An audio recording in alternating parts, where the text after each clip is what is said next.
Welcome to the Voiceware Tips and Tricks series.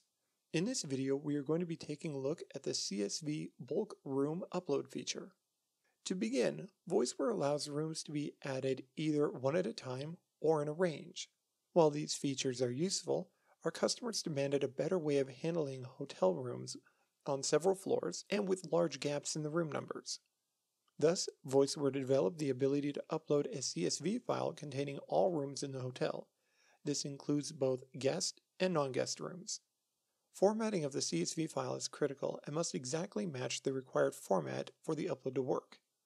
The good news here is that if only a few rooms fail to match the required formatting, Voiceware will skip over those rooms, upload the rest, and then produce an exceptions report. The rooms not uploaded can either be corrected in the CSV file and re-uploaded, or manually added using the configurator. Let's take a look at all the fields that can be used in the CSV file and then look at some real-world examples. The first field is extension. As the name implies, this is the extension number of the room to be added to the dial plan. Next, we have room name. This is a human-readable room name that will display in the browser console. This is normally something like RM101, but can be whatever you choose. Next, we have device type. This is the type of phone, SIP or analog, that will be added to this room. We will take a look at both SIP and analog rooms here in just a bit. Next, we have device. This is either the span number and extension for an analog room or the device name for a SIP-based room. Again, we're going to look at real-world examples here in just a minute. Our next field is device secret. This applies only to SIP devices and is the SIP device password. Next, we have is guest. This is a yes or no field defining if this room is a guest room or a non-guest room. Recall that non-guest rooms are places like the elevator or lobby. Has VM is another yes or no field asking if this room has voicemail.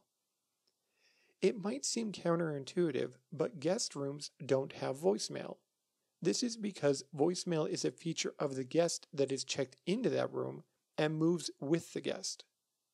Next, we have VM PIN. This is the PIN number to the voicemail box if one is assigned to the room.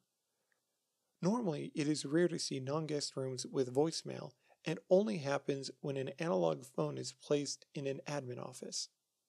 Lastly, we have ECID and ECNAM. These two fields are the emergency caller ID number and name. These values are passed to the telco if an emergency call is placed from the room.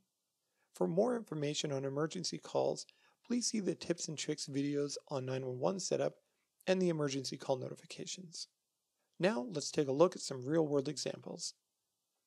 In our first example, we see a guest room named Room 101 with extension 10384. This room is an analog room, seen by the device type VIRT or virtual. This room's TDM extension is on span 1, extension 1107, and lastly is marked as a guest room. Next, we have a guest room named Room 300. This room's extension is 10473 and has a SIP device. The SIP device name is 10473 and its password is some password. Lastly, it is again marked as a guest room. In our third example, we have an analog room made Closet 2 with an extension 30371 and TDM extension 389 on span 2. What's different here is that this room is a non-guest room and also has no voicemail. Our last example is a SIP room named Room 404. Its extension is 13726 and has a SIP device named Bubba with a password of FET. This room is a non-guest room with voicemail and has a voicemail PIN of 1323. As mentioned above, formatting of the CSV file is very important. If we look at our examples again in a plain text format, we see that each entry has a total of 9 commas.